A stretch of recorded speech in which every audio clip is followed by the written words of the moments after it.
Bushwhacks were some of the worst days I've ever had in the mountains, or life, really. Whereas Panther Mountain is totally opposite. It's a mountain on top of a crater. I think the weather challenges on this incident were particularly difficult. It was really the development of New York State. Catskills were responsible.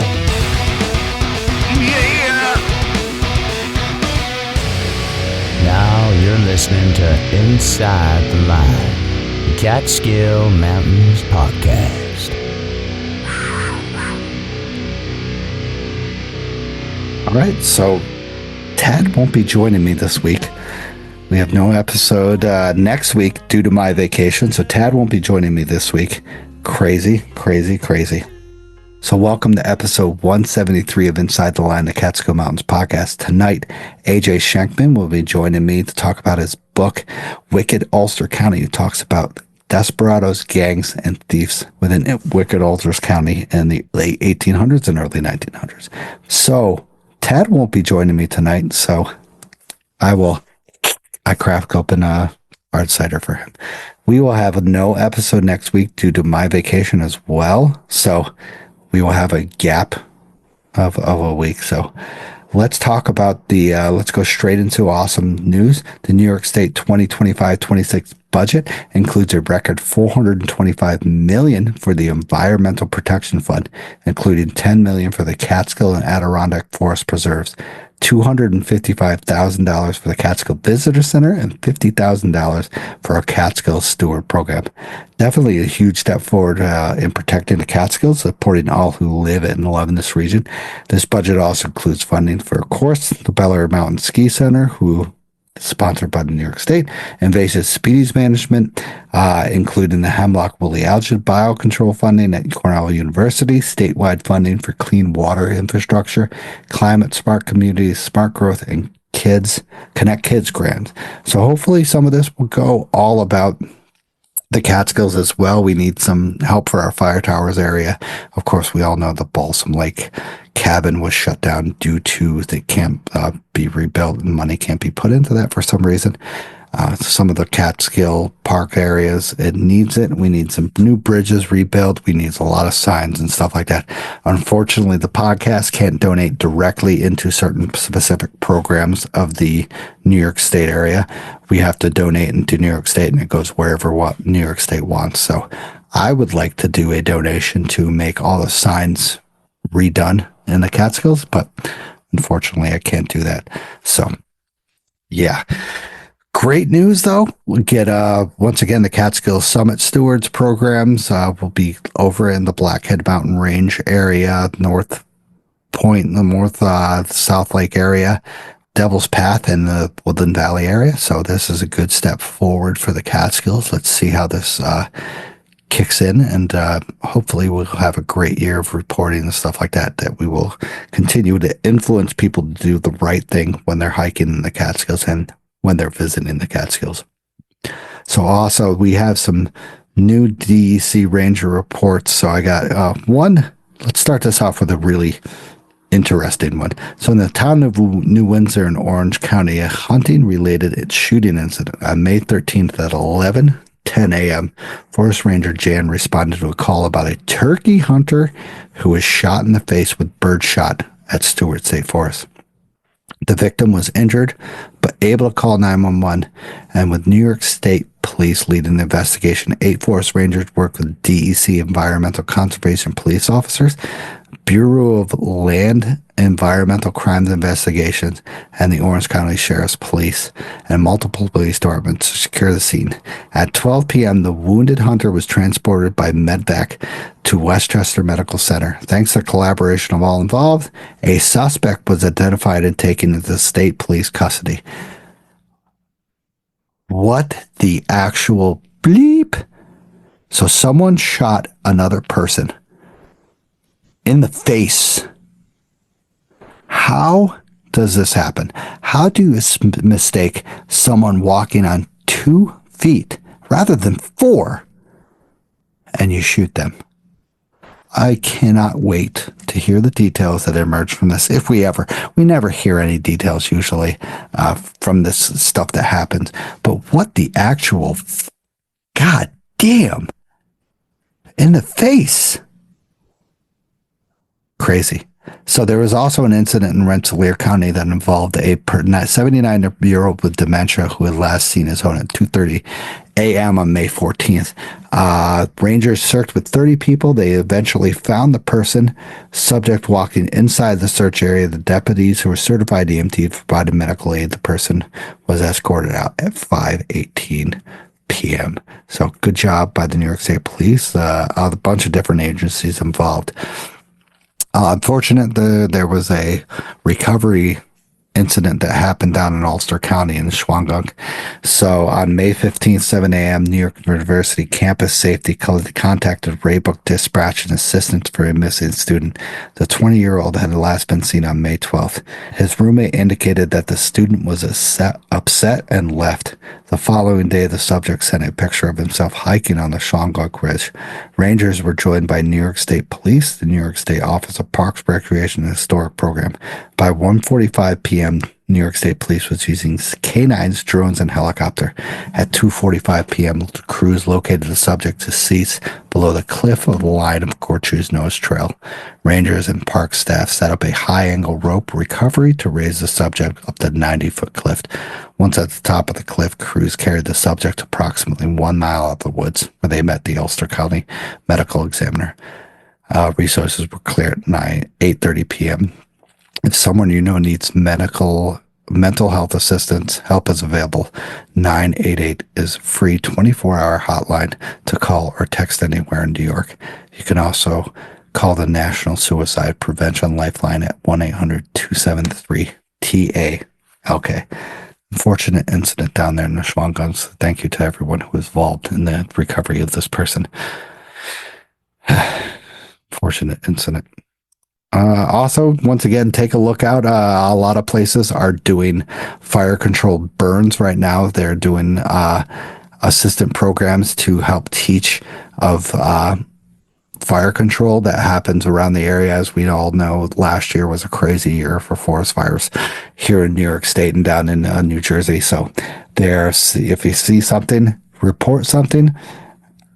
You never know. It could save a life. It could save people's lives. It could save the forest as well. So awesome. So thank you to the monthly supporters, Jess Jots, Vicky Ferreira, Mikey S., John Comiskey, Summit Seekers, Desert City Radio, Betsy A., Denise W., Tom Who's, Vanessa, Jim C., and Eric. Thank you guys so much for supporting the show. Really appreciate it. Hopefully you're still listening to the show. Also, our amazing sponsors of the show. So Outdoor Chronicles Photography. Capture your love story against breathtaking backdrops with Outdoor Chronicles Photography. Molly specializes in adventure couple photography, and she'll immortalize your moments amidst the stunning landscapes of the Catskills, Adirondacks, and White Mountains. She'll craft timeless images that reflect unique bond in nature's grandeur. Embark on an unforgettable photographic journey with Outdoor Chronicles Photography. Don't hesitate to get a hold of Molly on all platforms. Also, discover the wilderness with Trailbound Project. Our expert-led hiking and backpacking education program offer unparalleled outdoor experiences. Whether you're a beginner or seasoned adventurer, join us to learn essential skills, explore stunning trails, and connect with nature. Start your journey today with Trailbound Project and unlock the great wonders of the outdoors. So, who's outdoors? Mention the podcast on one of your hikes through social media, and we'll chat about it on the show. Tag us by typing at ITL Catskill MTM podcast on the show. So Todd Bold was out camping in the Adirondacks. Apparently he was ready for the weather, but not for the black flies. He hit some rain up there, and the black flies are at that time of year where they are absolutely atrocious. And what sucks is that you definitely need a head net. It might look silly, but it will change your life, especially your time in the Catskills. I could remember times that I was up on North Dome trying to enjoy the view, but unfortunately, the absolute destruction of these black flies were eating me alive. And I probably was up there about 2-3 minutes. And I was like, screw this. I'm freaking out. So I left and went down. So Todd was bold, like his last name, and was camping in the Adirondacks, having a great time with these black flies. So next, Dr. Storm, aka Michael, went to Brock Mountain and went to Roscoe Beer Company afterwards. So Michael and I chatted about this, and I said it was interesting that he actually chose this mountain, because Brock Mountain, who's ever heard of Brock Mountain besides these people that have done the 100th highest? And he said he was zooming in on the Gaia topo map, and he said he wanted something easy and close. He comes up from the Scranton area, and he checked out the hiker 100 Catskill hiker highest 100 page, and he did that area last year in Bramley Mountain. So he can't wait to come up back here and see the fire towers views. He was, thank you, Michael, aka Dr. Storm, for up here exploring the Catskill area, especially the Western Catskills. It seldomly gets visited. Also, Delta Triangle said thanks to at ITL Catskill MTM podcast and the Woodstock Land Conservancy. They went on a magical hike in a dreamy sanctuary. They're not going to mention where it was, but if you figure it out, leave a small $5 donation on the way out. So Delta Triangle, once again, thank you for checking out the Woodstock Land Conservancy area and leaving that donation for the Woodstock Land Conservancy, because they do a lot for the Catskills and the Catskill surrounding area. And once again, we had Andy Mossy on a previous show, and he explained about the Land Conservancy and how awesome they are and how much work they do here for us in the Catskills. So thank you, Delta Triangle. Also, Tom Hoos. Who else wouldn't be tagging the show besides Tom Hoos? Went out to Sugarloaf looking at different views. Amazing time lapse that he did over on the eastern side of Sugarloaf, looking over Twin. Beautiful. He was up there, had a successful time, summited, went back down, had beautiful pictures. You can't go in the Catskills and not enjoy Tom's pictures. Absolutely stunning. Thank you all for once again tagging us in the show. God, this is so weird. Did I mention that this is weird? How many minutes has I been at this? Wow, I don't even know. So it's pretty sad. I don't like this. How did I do this? 120 episodes. But I also didn't do it by myself. A lot of the guests joined me. So if you think we're doing a good job, I'm doing a good job, buy me a hard cider that I know I did okay on this episode. Once again, your hard cider doesn't just go towards us, it goes towards the Catskills. I am making donations upon the Catskills already. I will talk about this on the next show when Tad joins me. We're going to talk about it big. It's actually an amazing time. So thank you once again, the donors, the sponsors, and the supporters of the show. You make a big impact on the Catskills. We'll talk about it on the next episode. Also, rate the show on any platform. Doesn't matter where. Rate the show 5 stars. Not many people have done it recently, so rate. It's not difficult. Spotify, Apple Podcasts, whatever. Just rate us. Hit that 5-star review. So tonight I'm having a Hudson North hard cider before I go down south to South Carolina and enjoy the beach waves. I got to enjoy some hard ciders here, but we're also going to be bringing some hard ciders down there because my wife and I are going to be doing a paint and sip, and we're going to show them the beautiful, delicious hard ciders that we have up in New York State. Previous hikes. So I went to Vroman's Lows recently, enjoyed the beautiful time up there, had a great time up on the dance floor up there. The trail is very, very, very, very, very, very muddy. I took a bunch of individuals up there and we had a great time, but we couldn't avoid the mud. And it was just, I told them, leave no trace. My other friend said, send it. Just went right through the mud. But they have been doing some amazing work up there. I got to find out who's doing the work on the Vroman's Nose. I don't know who specifically is working on it, but they are doing some fascinating work up there that's making the trail enjoyable and such. They might have mud up there, but that comes with hiking. We enjoyed the views of the Schoharie Valley. It's just crazy to think once again that you are up at that low elevation and some massive glacier carved through the Schoharie Valley and just sculptured this huge view up top there. And then you also think, once again, that ledge, that massive ledge of Roman's Nose is a flat area, that glacier clipped that off and then made what they call a dance floor, where the early Native Americans and the early settlers once went up there for rituals, went for, times of joy and stuff like that, like weddings and stuff. The Native Americans were up there for maybe rain dances or calls to the gods and stuff like that. It's just really cool to think about when you're up there and you're staring deep into this view of the northern Catskills.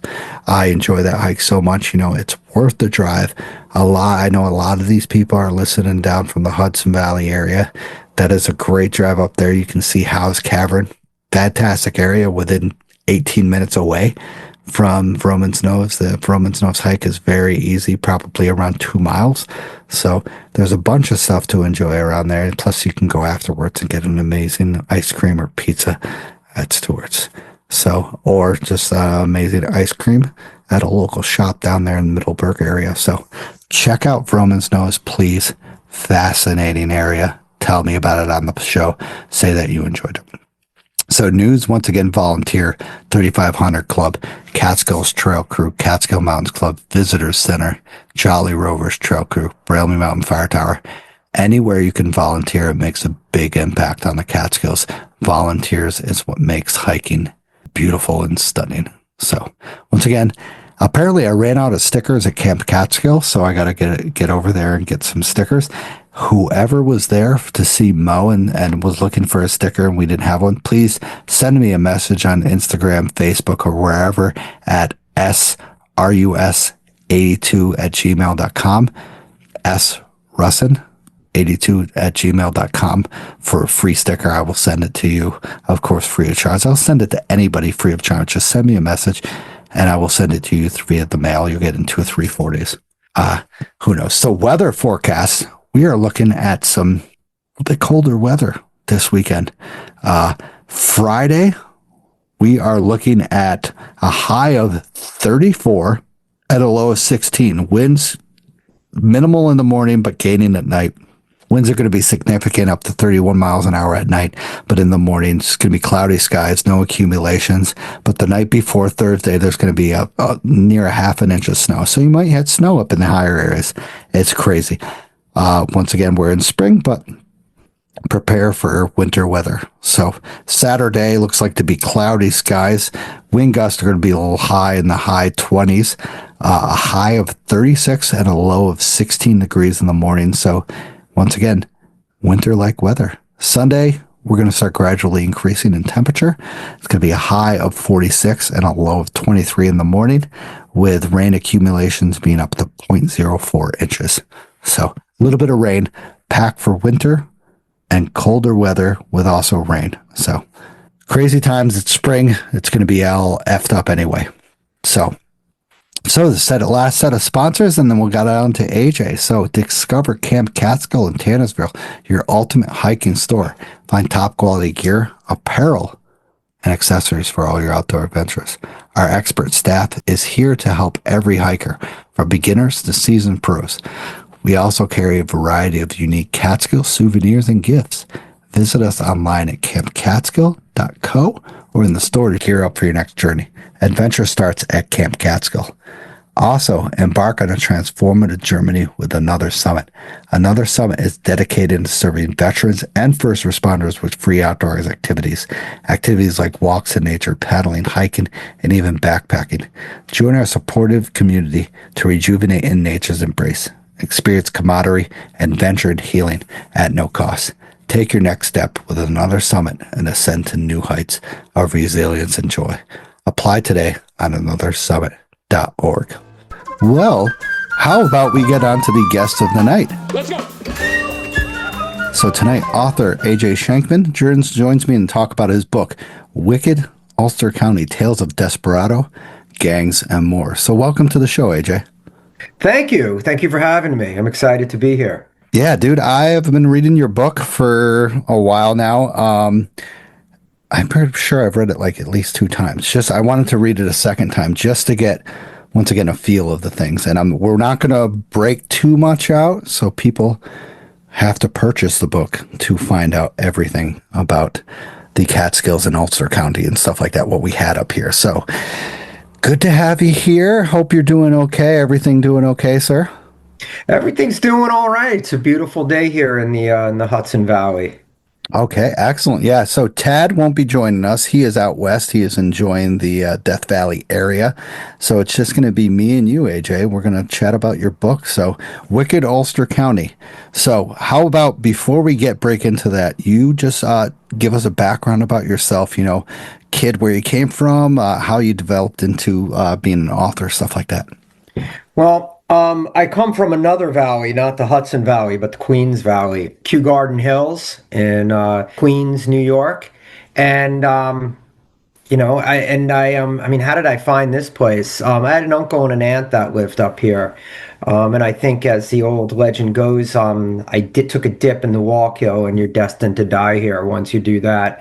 And I've always been into history. I worked at I volunteered, I should say, at the Queens County Farm Museum, the last working farm left in Queens, old Dutch homestead. I think I fell in love with history when I read The Little House on the Prairie series. And so I took off from New York City, and I lived in Boston. And I mean, that's complete history. And then ended up coming down this way. I've always loved New Paltz.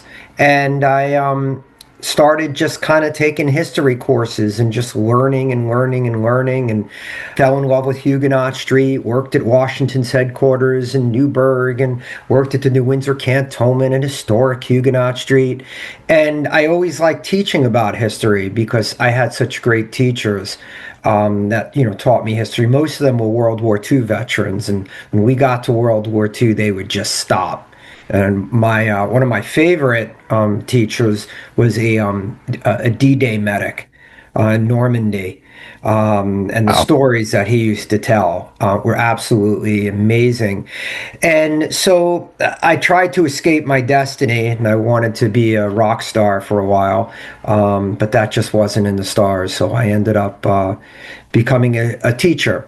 And I absolutely love it. I teach 7th grade social studies with an emphasis on New York State. And as one of my reviews for Unexpected Bravery about women and children in the Civil War, one reviewer said that I give just enough for you to know what's going on without being boring, and I really bring out an interesting side of history. And that's kind of where I am. I've been a town of Gardner historian. If it's history, I've been doing it. And I think my 10th book is coming out in April 2026. 10th book. Impressive. I hope, maybe. Yeah. I mean, you're still going. You're still doing what you love. I mean, that's phenomenal to keep on going and stuff like that. I mean, that's what I hopefully. I mean, we're 175 episodes in, and I'm loving this, and I want to be like you, just keep going and going and going. Well, I love teaching. I love it, and most of the ideas from my books come from teaching. That's why I'm so scared to ever leave it. Yeah, and 7th grade is pretty good because they're kind of interested in it as well. Mm-hmm. And if you give them a good background and good history and kind of like inclusive, you include stuff that is exciting, they will hold on to that. And that'll be a changing area, like time of when they will choose what to do in life. And I think that's what happened with that social studies teacher too, Sergeant Lewis Brody. He just, he had such a love of it, and it wasn't just facts and and all this dry stuff. I mean, he brought it really home, and that was really remarkable to me. That history didn't just have to be, boring facts. Yeah. And when reading your books, I find that that's kind of what you do. You take after, as you kind of don't include just the facts. You will go into the drama, the sequences and stuff like that happened, and kind of bring in more of a feel of what happened in sort of a first person perspective, or when you're around in the area of what happened back in Ulster County back in the days when these crimes happened, these gangs, these thieves and stuff like that. So, And sometimes what I do is I actually go to the scene of where these things happen. And I'll never forget, I was there with, I guess she was my wife at that point. I don't think she was still my girlfriend. But we went to a spot up at Brown Station where someone had been like horribly murdered. And, my wife kept saying, I want to get out of here. And she had no idea why I was going down that way. She just said, I don't want to be here. She said, it just feels cold and icky. And, and occasionally what'll happen is you get a relative that will contact you and they'll want to talk about it because they didn't know about it. And there's always that split minute of, oh my God, especially if it was like a mobster story. And one of the examples, which actually isn't in a book, but I spoke on WAMC about it, is that there was this ghost. And, he wasn't a ghost yet. I kind of spoiled it already. But it was a gentleman by the name of Rose. And Rose absolutely hated God. He felt as though God had just wronged him. And he told his wife that when I die, I don't want last rites. I want nothing. I just want you to lay me out for a few days to make sure I'm dead. And then I want you to put me off in the backwoods and just let the animals have at me. I don't want to be buried. I want nothing. So sure enough, a few years later, Mr. Rose is on his deathbed and he calls his wife over and he says, remember what I said? Remember what I said? I don't want to be buried. So he dies, long story short. And everybody says, well, it's been about 3-4 days. He's not coming to. He's starting to smell. What do you want to do? And she says, well, he just wants to be thrown in the back to let the animals eat him. And they said, well, you really can't do that. And so, this is like the early 1900s. So what they did is they buried him off in a far corner of the property. Enter probably around, I don't know, 2018, 2017. I'm having some work done on my the roof of my house. And when I used to live in Kerhonkson. And the guy looks at the check and he says, you know what, Schenkman? He says, yeah. He goes, I know you. He goes, you wrote about the Rose Ghost. He goes, the Rose Ghost. He goes, Rose is is one of my family members. And he goes, we still have the same property. And we've always wondered why there's a headstone off in the back. And he goes, and now we know why. And so you get calls like that, or you meet people who actually have some kind of relationship with it, which is kind of neat. wow. So you grabbed their attention by writing this book and stuff like that. That's and then once again they reach out to you and you get that connection. You're just like, wow, that's pretty absolutely cool. Especially the Rose story. That's pretty crazy. I like it. Supposedly still the Rose Ghost haunts near the Stony Kill in Accord. He said to his wife, he said, he can't claim that. He said that if the devil gets me, I'll show up on such and such a road. And, and I guess he started showing up. And she said, he always heard the chains jingling and jangling. But I've driven that road so many times, I've never seen a Rose Ghost. Not yet. Have you driven there during dark, spooky nights with fog and stuff like that?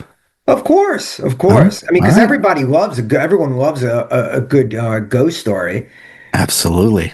So now, what inspired you becoming an author? Let's take a step back. What was your first book that you wrote, and then we'll get on to Wicked Ulster County.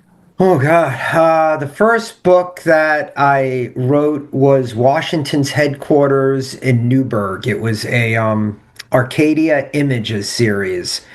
And I fell in love with Washington's Headquarters in Newburgh, specifically the Hasbrook family. Had a tour once, and I'm going on and on about General Washington because, of course, the reason the house is still standing in the city of Newburgh is because General Washington made it his headquarters for the longest period of the war.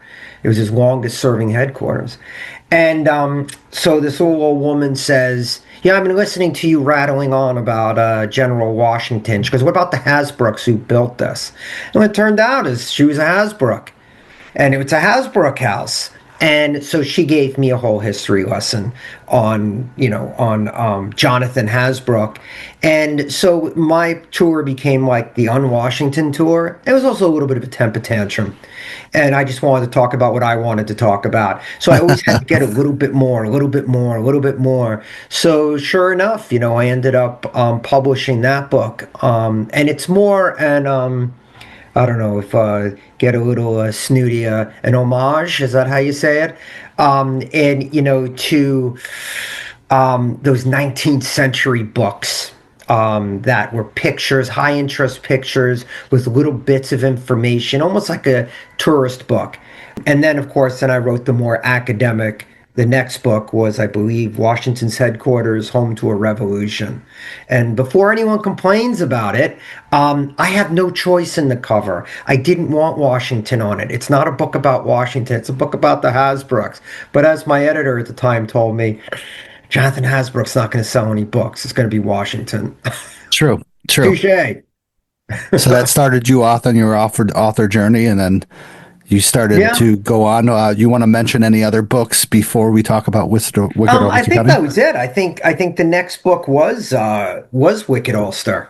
I mean, I did some pamphlets here and there on Huguenot Street, and I did helped with a name index for Will playing Spanners and Bugles. But no, I think it was next. I think Wicked was after that. Okay. Now, when you were a historian, where were you a historian of again? Well, I was town historian up until for Gardner up until January, and I'd been doing it about 10 years, and and I just figured, let somebody else, have a chance at it. But I guess everything that has happened to me in terms of writing has been through the kindness of others. So my writing began even before the books, I believe. I think it started with Jerry Noveski, who used to run the Valley Table. And this is back, when you were working on your computer and you had something called, I think, a rich text file. So, and I wasn't saving it properly. So if I wrote, I hate Jerry and his book and this article's making me sick, he'd see it. So everything that I saved, unsaved was all there. And he saw what was going on and he helped me with that. And he also saw that I was struggling as a writer and he helped me with that. And he also just said, look, why don't we get a couple of articles in the Valley Table? And, and he gave me that help in starting. And and the other one was John Bechtel in Times Herald Record. I walked into his office and told him why he needed me. That Jim Croce song, working at the end of Niagara Falls as an undiscovered Howard Hughes. So that's he helped me out a lot as well. And I always like to mention things like that because as a historian, as a writer, I try to help people within reason as well. Give people breaks, help them out, giving them some ideas, even reading some of their stuff. And with the town historian, you have a lot of people that just, rot in those jobs for like 40 years. And, and there's part of me, just give someone else a chance because it's a good starting point. Yeah, and that's a great 10 years. It's a good long time to start getting to know your stuff, and then you'll pass it on to the next person who might be just as enthusiastic as you, and God forbid could even be better. Yeah, I mean that's a fantastic positive energy. Wow, that's amazing. Let somebody else have it, and if they want to contact you for help, you're probably always there. Correct. Correct. And the current town historian has said, hey, can we, if I ever need any help? And I said, sure, yeah. I said, whatever you need, I'll help you out. And, I love the area, and I love the history of the area, especially like the American Revolution. And I guess what really kind of, lights my fire is the questions that my students ask. Like I have a book that just came out, Hispanic Americans in the Civil War. And the demographics in my school are changing, and you're having more and more kids that are coming from south of the border, and that's and so they want to know what's going on. They want to know, like, why is it called Montana? Why is it called New Mexico? They are asking very thoughtful questions. And probably, I know when I was a kid, I related more to the guy who was riding the horse or carrying Washington stuff than actually Washington. I mean, Washington, up until Trump was elected, he's in over 200 years, he's the richest president ever. I mean, what do I have in common with that guy? But the guy that was eating his shoe because he was hungry, man, I have a lot in common with that guy. As we do all this day and age, right? But it wasn't shoes. Yeah, but it wasn't shoes. It was blueberries because I got we went with a good friend of mine. Then we went backpacking, and I told my girlfriend at the time we'll be back in 5 hours. Well, 12 hours later. She's on the phone with State Patrol saying, I can't, they're supposed to come back. And we were up in Sam's Point hiking and took a wrong turn. I don't know if you ever hiked up there, but the pitch pines are like right at, eye level. You could get pretty disoriented. And of course, didn't have enough water, just a perfect nightmare. So, but then, but it was a blast, and I still remember it. Nice. Well, that's fantastic. Now, did this all come in for you to write Wicked Ulster County? What specifically brought you in there? What particular? Well, getting back to like my students, we have in services, in teaching, and this is like years ago. Whenever Wicked Ulster, about a year or so before it came out, and as you can tell, like I go off on stories and, and I like to, entertain. And so I think it was a lunch period at our time at the Dorsky Museum in New Paltz. And the then director is just, chilling out, and I go up to him and I start telling him stories about, things that went on in Ulster County back in the day. And after having him rolling on the floor with some of my stories and just asking for more, he says, you should write a book on gangs of Ulster County. And I said, oh, yeah. And he says, yeah. He goes, these are great stories. Now, the way all these stories started is I had a rescue husky lab. Now, there's two dogs that you should never, ever breed, a Siberian husky and a gunstock lab. So I'm up at 5 o'clock in the morning and, getting ready to take her out, and all this and feed all the animals. And, and I would just start looking up stuff I would look up stuff on newspapers, digital newspapers. And I was looking at the New York Herald from 1870, and it proclaims that Ulster County, New York, should be known as Ulster County of New York State. And it was due to its, let's see if I can remember the quote, lawlessness and crime. And they said in the last, quote, 6 months, it has been the scene of no less than 4 cold-blooded and brutal murders, 6 suicides. Now this is the Goocher, and 4 elopements, end quote. And I'm like, is Ulster County that bad? And so I start looking up stuff, and I found things like the Rose Ghost, alligators in Ulster County, and I just kept diving deeper and deeper and telling people these stories. And then soon enough, I had all these ideas down, and I had enough for a book. I pitched it to History Press, and they said, "Yeah, let's do it, man." And that's kind of where it happened. And people love. They love alligators, thinking about alligators. I don't know where you grew up. I grew up in New York City, in Queens. And, there was, my mom would go, don't walk so close to the sewer. There's alligators in the sewers. No, not up here. We just had an alligator story. I live up in Oneonta, so up near Cooperstown. We just had our first alligator story up in I forgot what river up near Oxford, but it was our first alligator catching, and it was pretty weird. So was this present day? Yes. This was probably like six months ago. Well, last fall. Wow. You So see, like in the late 1800s, early 1900s, people were going to Florida, they were going to South America, and they were buying them as pets. They're buying these little guys that, and they eventually grew up and they just, and they didn't, have really like flushing toilets like we did, like we do. They would just let them go.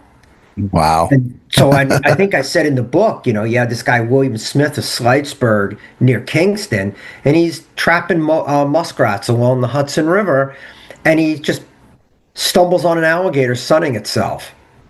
Wow. He promptly killed it.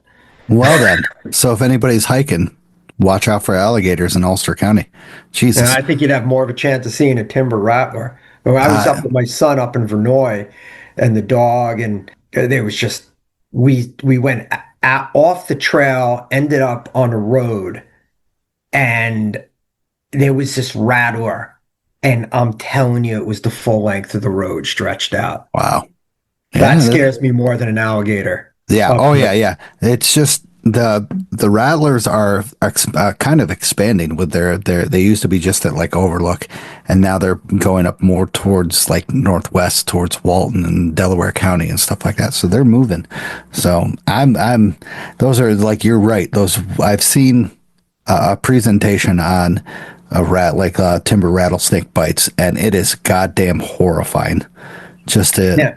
Now, I was a first responder for about 10 or so years. And you always got somebody up at Minnewaska who wanted to pick up the snake and then bite him in the face or something like that. But, Jesus. and then people are like, what do? You suck out the poison? Nope. You stay calm, no ice, no tourniquets, and just pray that you can get them to Ellenville or get them somewhere that, can save your life. But you've got to really be messing with them to get them crazy. Yeah. But I've heard copperheads are not as poisonous, but the copperheads are very painful. Yeah, I've heard some crazy, crazy ass stories. So with Wicked in Ulster County, was there anything that brought you into kind of like the one specific topic, kind of like character or stuff that brought you into write this book?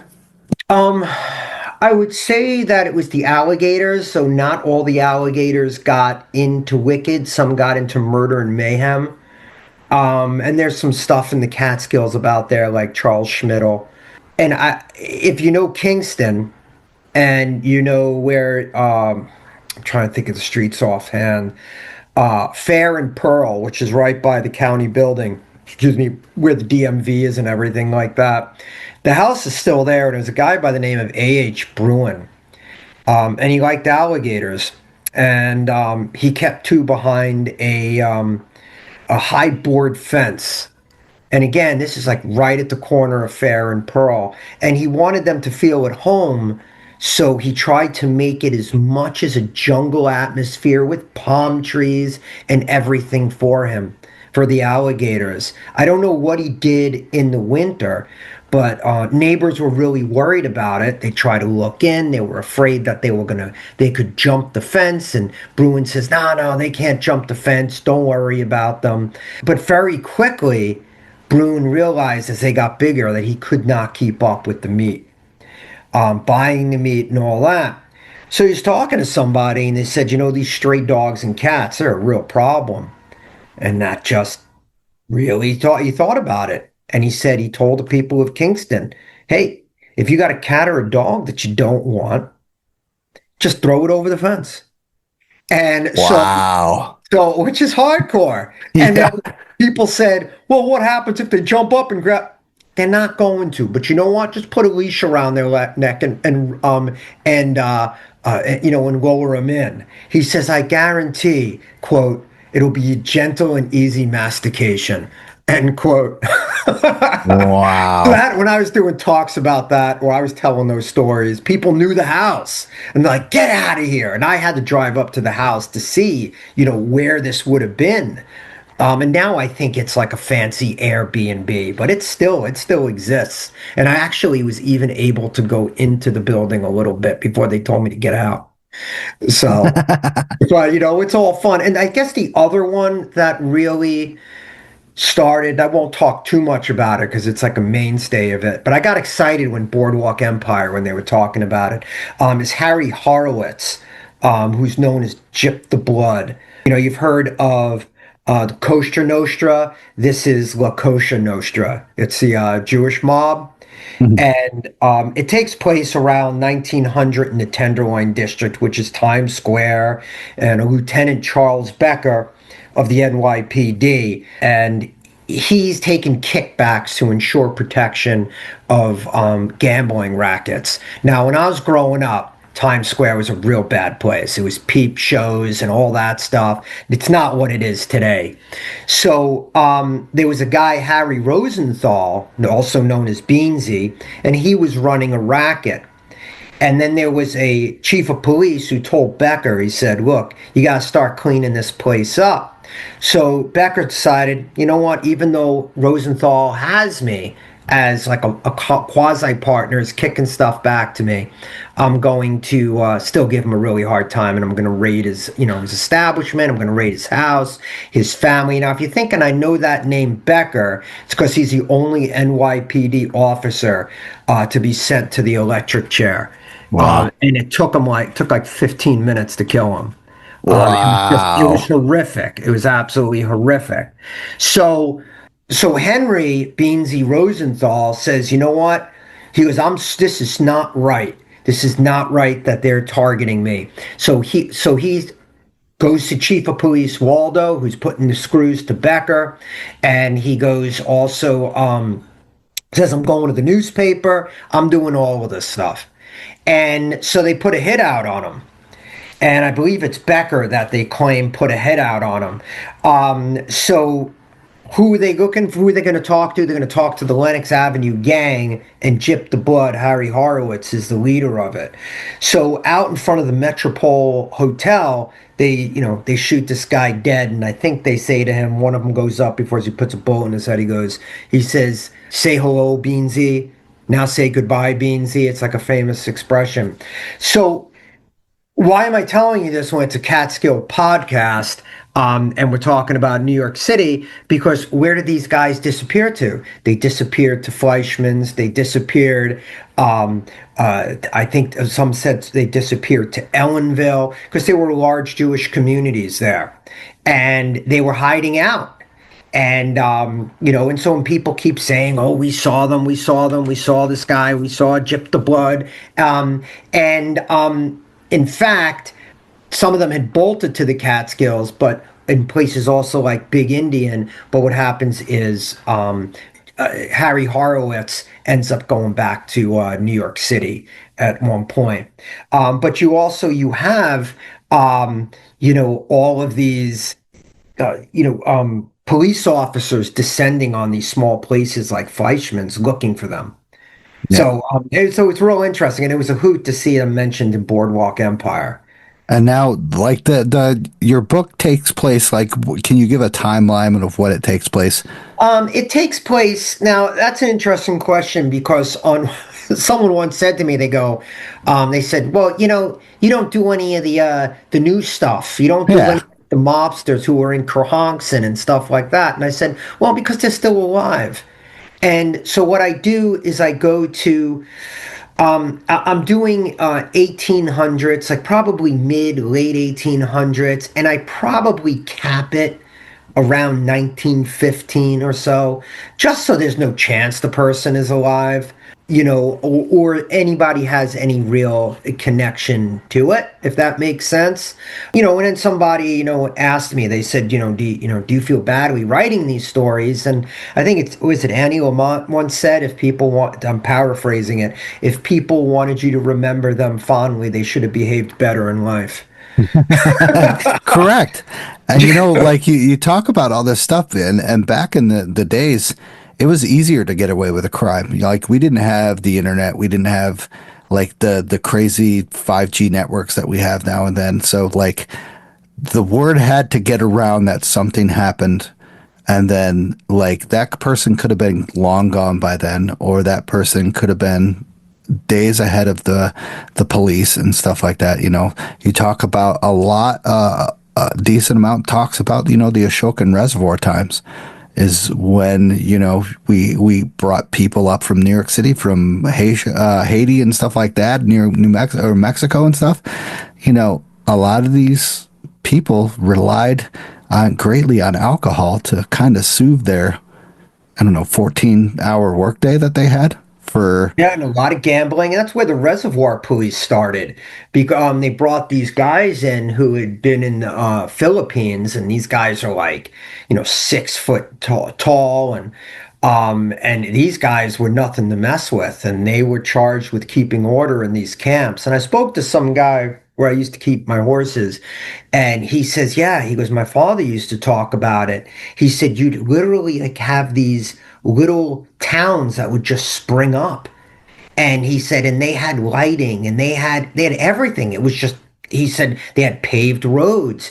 And he said, and you had these guys that were getting their money, laboring long hours, and, crap games would start and stuff like that. And also people would come up from the city and they would, try to, gamble and sell booze. And, yeah, I mean, there's an area in High Falls that was known as Pistol Row.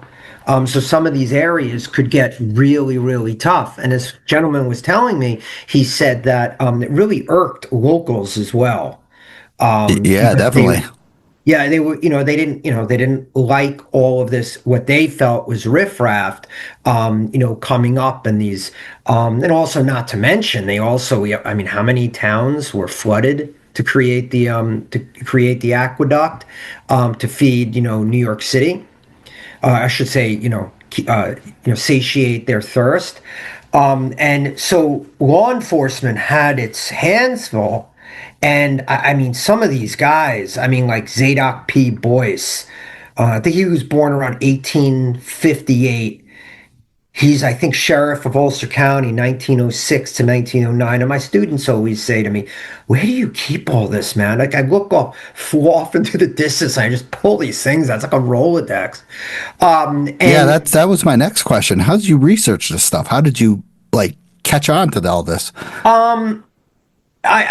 Newspapers, really going back in old newspapers, census, talking to local people, looking into some of the older books. Like in my second book, I talk about, meaning like Murder and Mayhem, I talk about Cornelius Hasbrook. Cornelius Hasbrook, I found him referenced in, papers from the 1700s, about him stealing cattle. And it's almost like with people like Zadok P. Boyce, I'm a detective and I am rebuilding their lives. I'm looking for all of these clues. Now, the problem with the newspapers is they're very sensationalist. They're not kind of like the New York Times or something like the Old Gray Lady. They're they don't always get the names right. They don't always get the dates right. They tend to use some colorful language, and they're looking to sell papers. So, with Zadok P. Boyce, and these sheriffs, I mean, they were almost, what's the next thing that these guys are up to? And he was a feared and revered guy. I mean, there was this guy by the name of Big Bad Bill, and he was Gardner's own desperado. And he ends up running away and hightailing it out to California. And this is also in the early 1900s.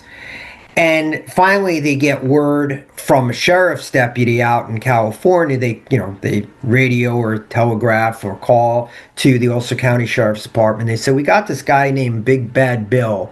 His name is Bill Monroe. And it seems as though he's ready to come home. And we have him here, for some petty larceny. So this is around Christmas time. So Zadok says, you know what, I'll come out and I'll get him. And he ends up going out there, and he goes to the jail, sees Big Bad Bill Monroe curled up in a prison.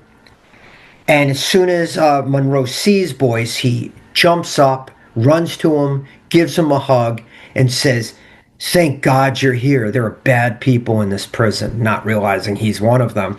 And he says, I'm glad that you came to get me because I wouldn't have gone with anybody else. And he kind of goes on to describe Boyce is that it's almost an honor being apprehended by this guy. And he goes back to Kingston without incident. And then you got another guy by the name was he's 1895, 1897, and he's on the trail with the Lyman Freer gang. And his name is Phil Shantz. Now, a lot of times this guy didn't even carry a gun, and and he is a fearsome guy, according to what I've read. And there's a murder involving a gentleman by the name of Joseph Decker.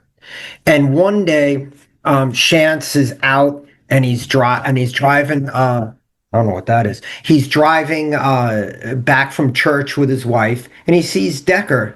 This is a cold-blooded killer walking along the road. And he says to his wife, he says, "You know what? That's Decker, and he's wanted for murder. I'm going to drop you off at this person's house right now, and I'll come back and get you, but I got to apprehend this guy." And he just walked up. He wasn't even armed. He just walked up to Decker, and he said, "All right." He says, "You got to get in the car." He said, "You're under arrest." And Decker just put his hands up. He says, "Okay, you got me. I'm glad you got me." Puts his hands out to be cuffed. So, I mean, that's, really, that's pretty intense.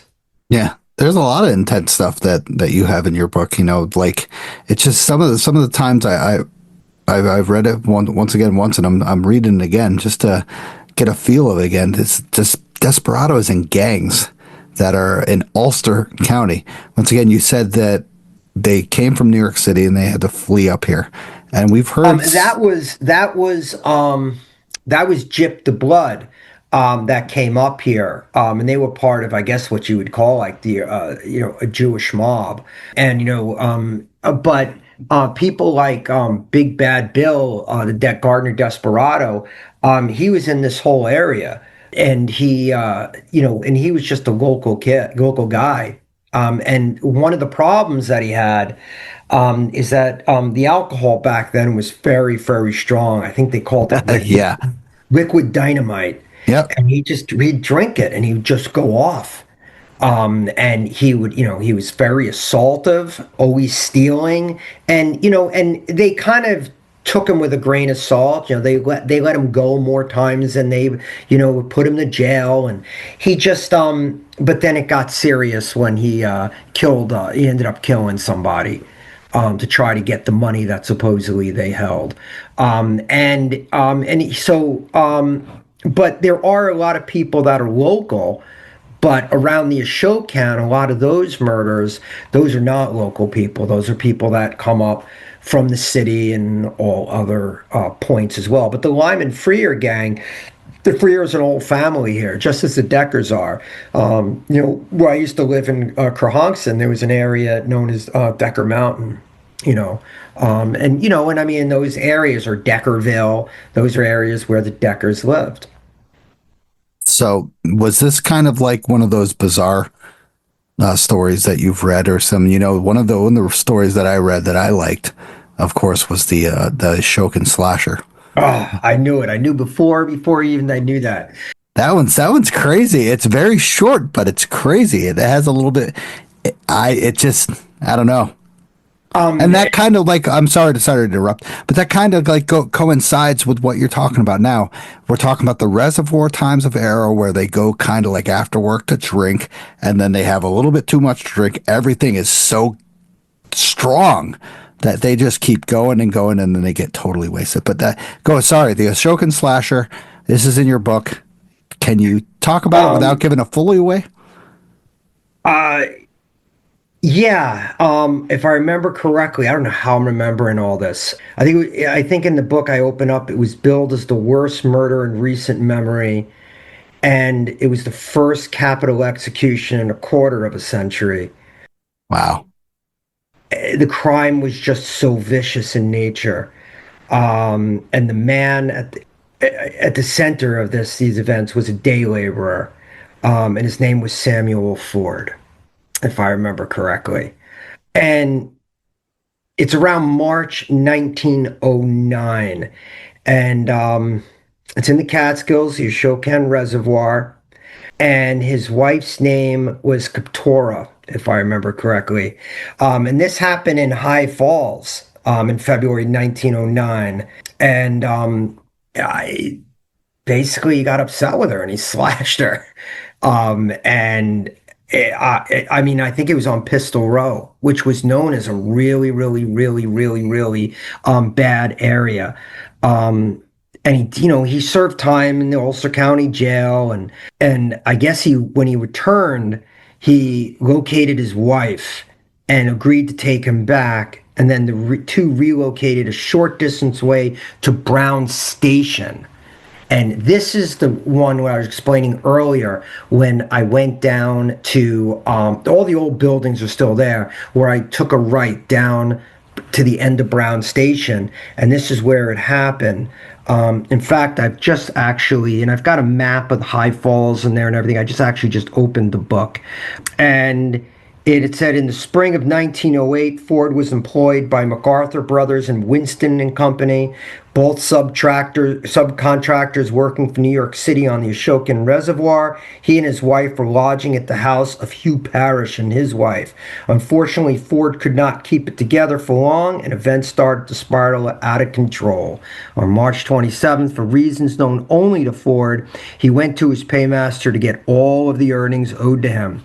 Once paid, he made his way back to the Parrish residence, where he was met by his wife. She must have known he was getting paid, for she asked him for money, and he promised to give it to her for new clothing and shoes. Instead, she encountered a stern-faced Ford who claimed he had no money to share. Mrs. Ford became enraged. As a knock came on the door, it was Mrs. Parrish. She asked Ford for the current rent he owed her, as well as for back rent. He took out $1 and asked her to put it toward the rest of his account. Miss Parrish grew angry that the couple still could not pay their board, and finally asked the deadbeat tenant and his wife to leave. And then if you want to read the book, we get on to more of what happened. And I remember, just after reading how he slashed her and how deep it was. Yeah. That I was like, some of these stories, they definitely, I'm like, oh my God, this is horrid. And you also, now, you get into a situation like that, the police come, they're on scene, someone gets stabbed, you got, an ambulance, this stuff doesn't exist. Yeah.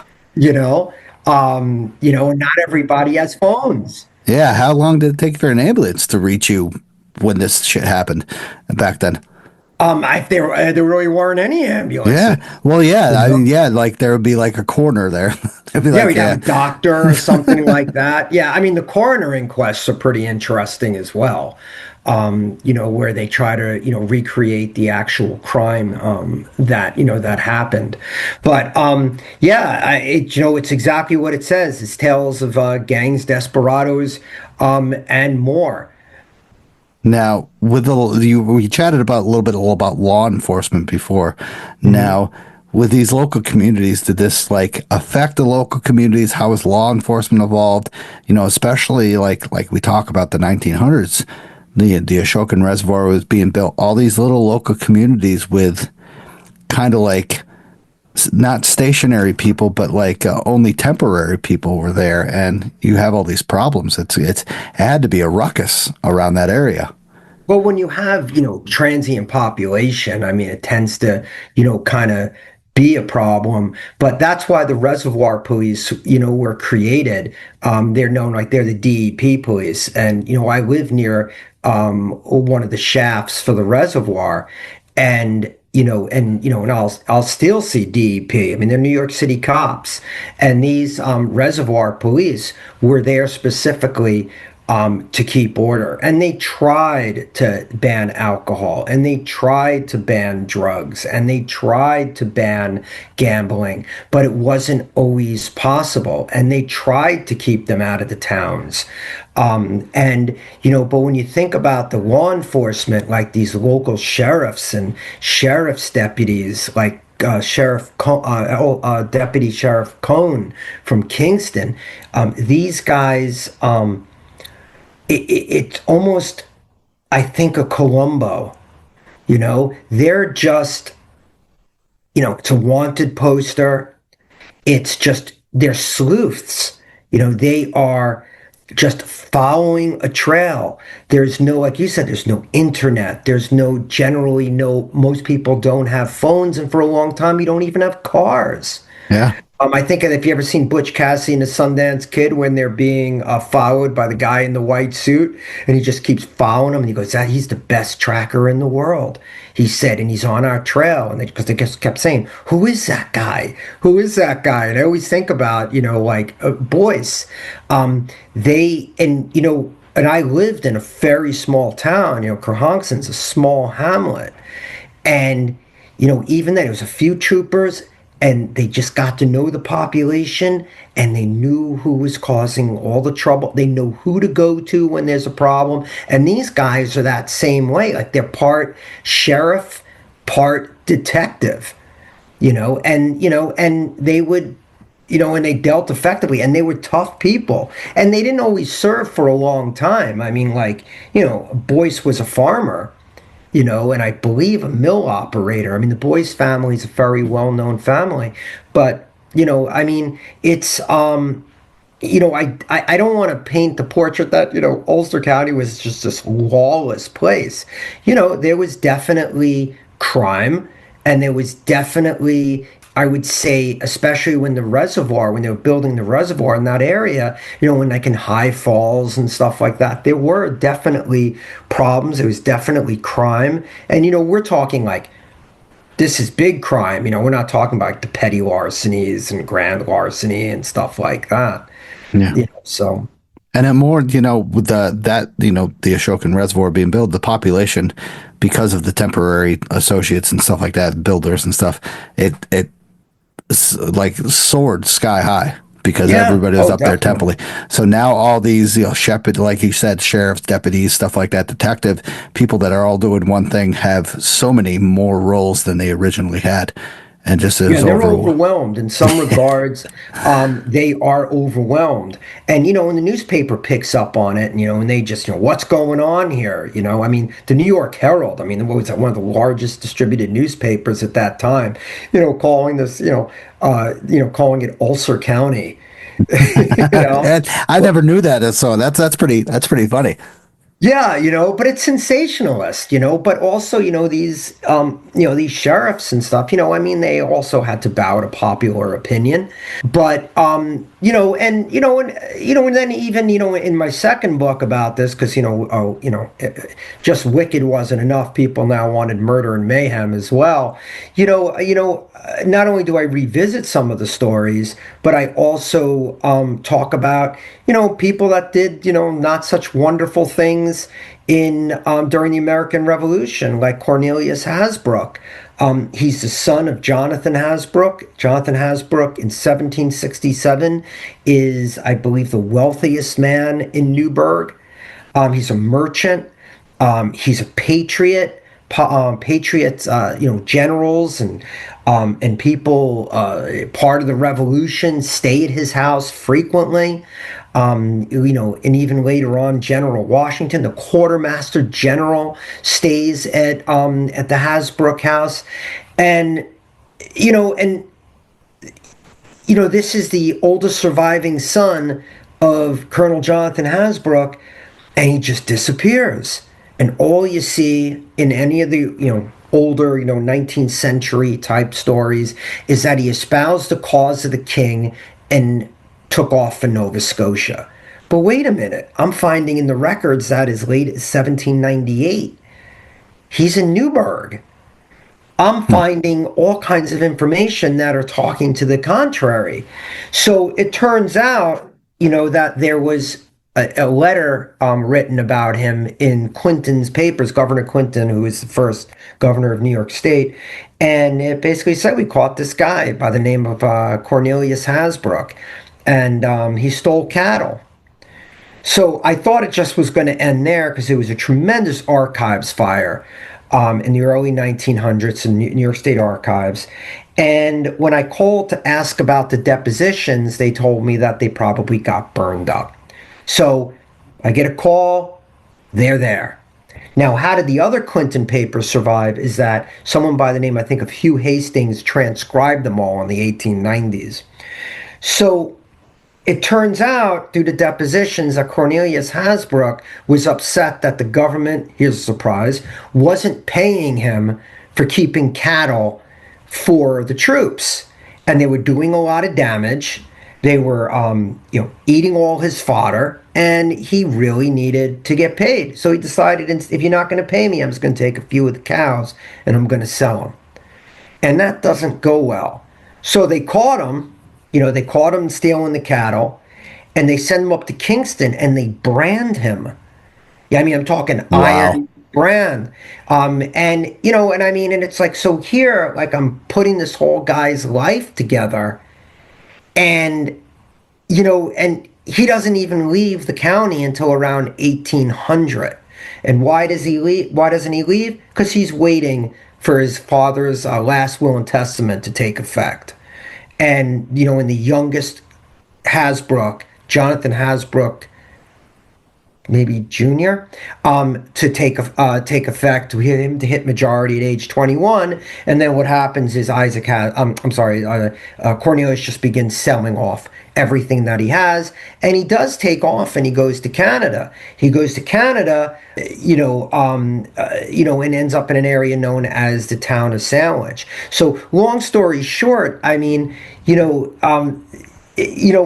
was he a bad person? Probably not. He probably just made a mistake and thought, he wasn't going to get caught, and he was angry, and he was irrational, and he thought, look, you're not going to pay me. I'm just going to take the cattle and call it even. You can't, you can't do that to the government. Yeah, so, right.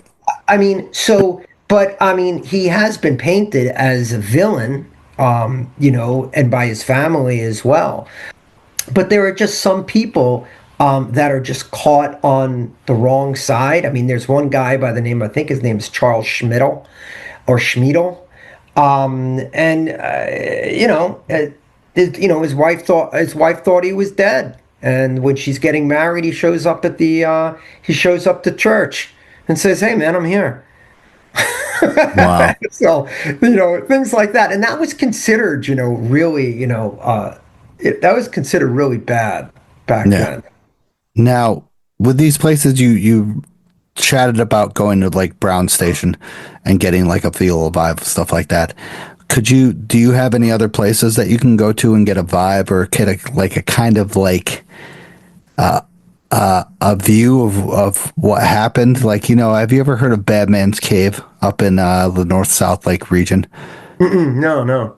There's a little like kind of like rock ledge that leads overhead that was supposedly said that local people that created mischief and stuff went up there to hide from the sheriffs and stuff. Is there any similar places like that you know of that we can go and kind of like get that feel besides Brown Station?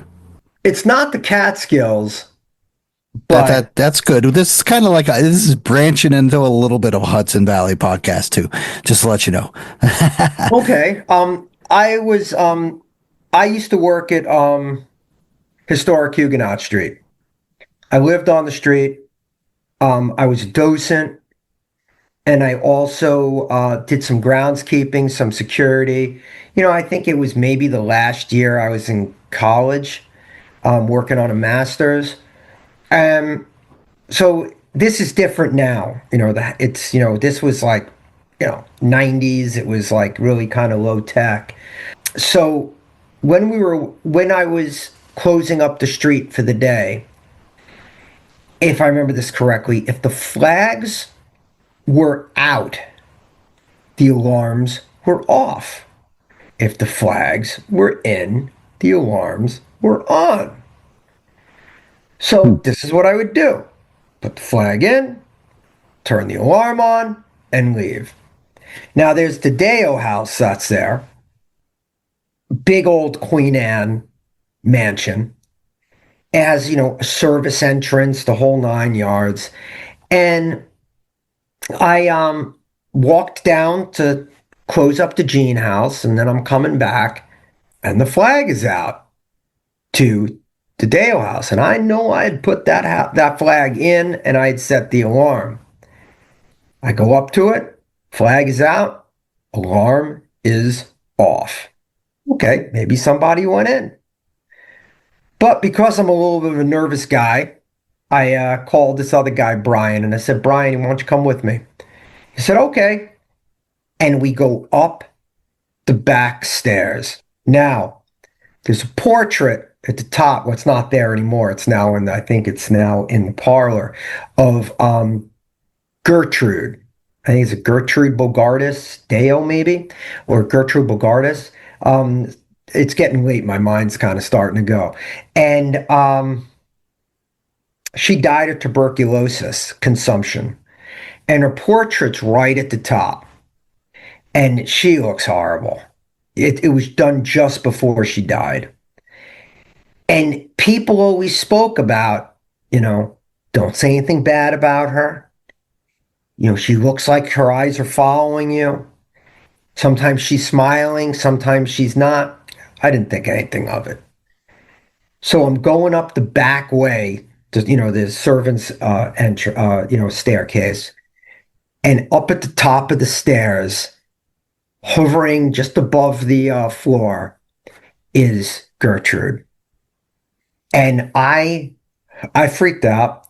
I jumped back right into Brian's arms, and I go, "You saw that, right? You saw that, right?" He goes, "I saw it. I saw it." He goes, "I saw it." And we both freaked out. We ran out of there.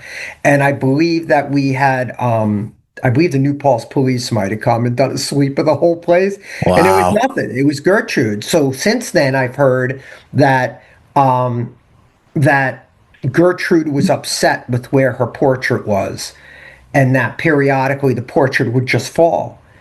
And they ended up moving it to where it was historically, and all the hauntings and everything stopped.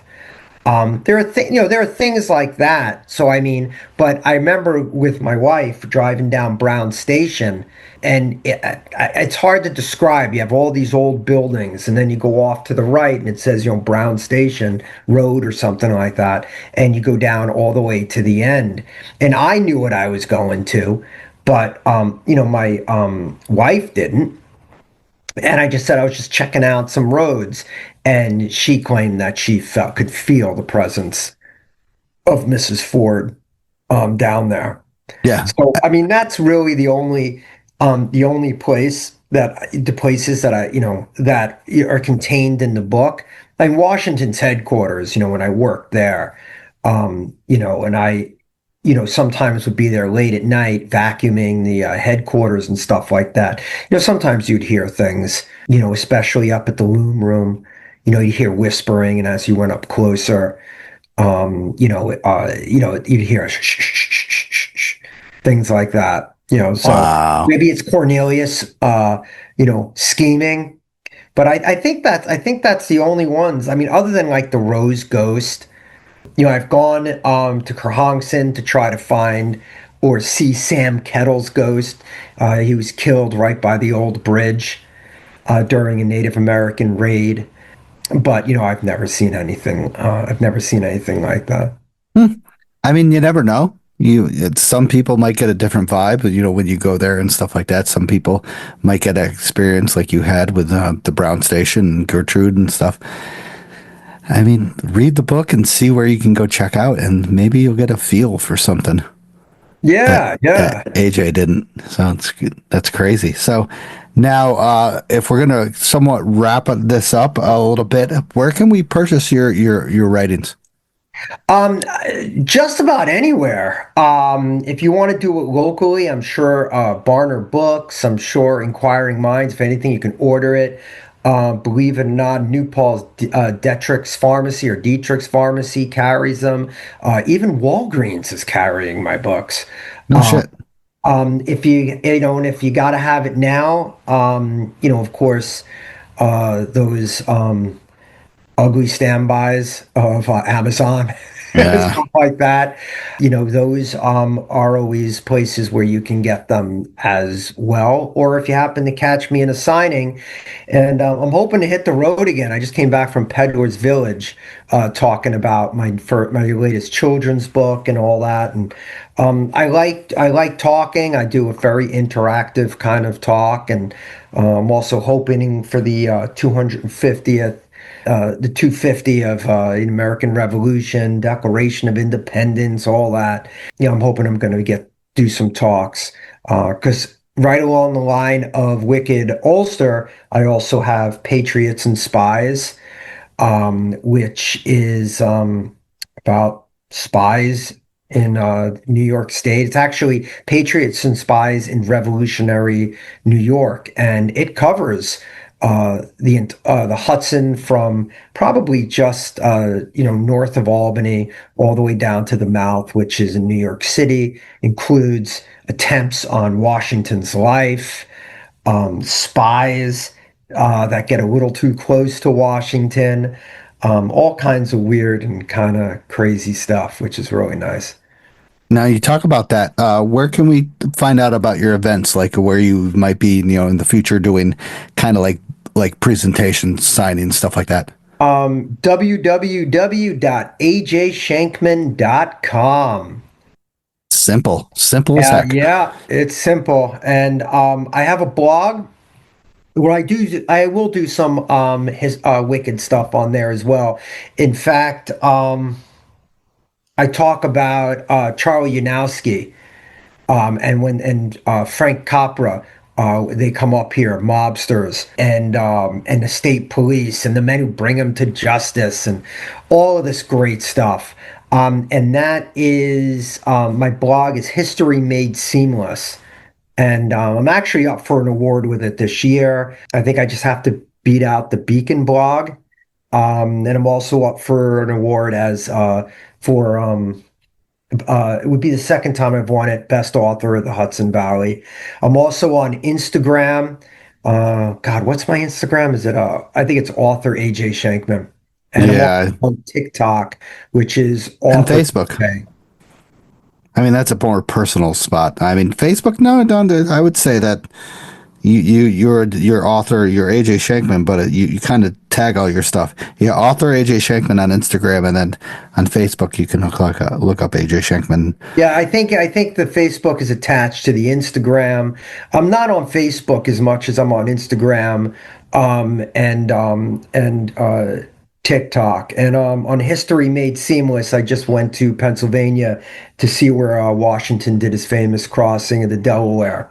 So I just did a story on that. But I have stories about, wicked and notable people. I was going to do another book on Wicked Ulster type, but I just felt as though it was kind of done already. What I'm actually working on now, I was asked to do it. It's a history lover's guide to the Hudson Valley, and it's broken up into the upper, middle, and lower Hudson. I'm not doing New York City. That's a whole book unto itself. Yeah, sorry, my dog was going crazy. So I have excellent. a guinea Well, pig in the back here that's whistling. nice. I can't hear it. It's got great. The Zoom has great kind of background Yeah, oh, cancellation. definitely. Excellent. So thank you for joining me on the show so far. I got one last question. Sure. It's called Post Hike Brews and Bites. Now you're somewhat of a local to the area. Now, when Mhm. you're out kind of doing your research, stuff like that, where would you suggest for someone to go to get kind of like a post hike, Oh, there he goes. to enjoy? Well, when I used to like to really, I still do hike, I guess, the Southern Catskills, like Verneuil. And when I come off a hike from Verneuil, I like to go to the pierogi place in Kerhonkson on Route 209. I want to say it might be Helen's Pierogies or Helene's Pierogies. And they have great kibasi and any kind of pierogies that you can think of. If they're not open, or if I happen to be in New Paltz, I really, really do still love main course. Sorry, my dog is going crazy again. I don't know if you heard her. This guinea pig is just whistling away. You said Maine's course? Main course, which is right on Main Street and New Paltz. Awesome. I will tag them both. I mean, the pierogi place, I remember coming out of Sam's Point, and my friend and I each ate a dozen pierogies and a whole thing of kibasi. Impressive. Later in that day, it's like a Polish sausage, Ukrainian sausage. It was real intense afterwards because we were just filled with all those carbs and all that kibasi. Yeah. And we were just kind of like shot, man. Yeah, that's the way it should be. Like snakes digesting. Yeah, it's the way it should be, though. That's the way it should be. All right. So, AJ, thank you for joining me on the show. I really appreciate it. Thank you for taking your time. Once again, thank you for writing these books. They're very fascinating books. I will tag them in the show notes and stuff like that so people can hopefully purchase them. Check them out. They're absolutely fantastic. Once again, I want to thank to the monthly supporters and the monthly sponsors. Really appreciate it. Once again, you guys are keeping the show alive. Thank you to everybody who has donated hard ciders and such. Really appreciate it. Also, thank you to everyone who is listening to the show. 174 episodes in. AJ joins me tonight talking about his local books of wicked Ulster County. So thank you, AJ. Really appreciate it. I hope you have a good night. Let's catch up in the future. Yes. Thank you so much and have a good night. You too, man. Hey everyone, I just want to thank you for listening to the show. If you enjoyed the show, subscribe and throw down a smooth review on Spotify, Apple Podcasts, or any podcast platform that you use. You can also check daily updates of the podcast, hikes, hiking news, and local news on Facebook, Instagram, Twitter, and the official website of the show. Remember this, you gotta just keep on living in the Catskills, man. Livin. Wicked.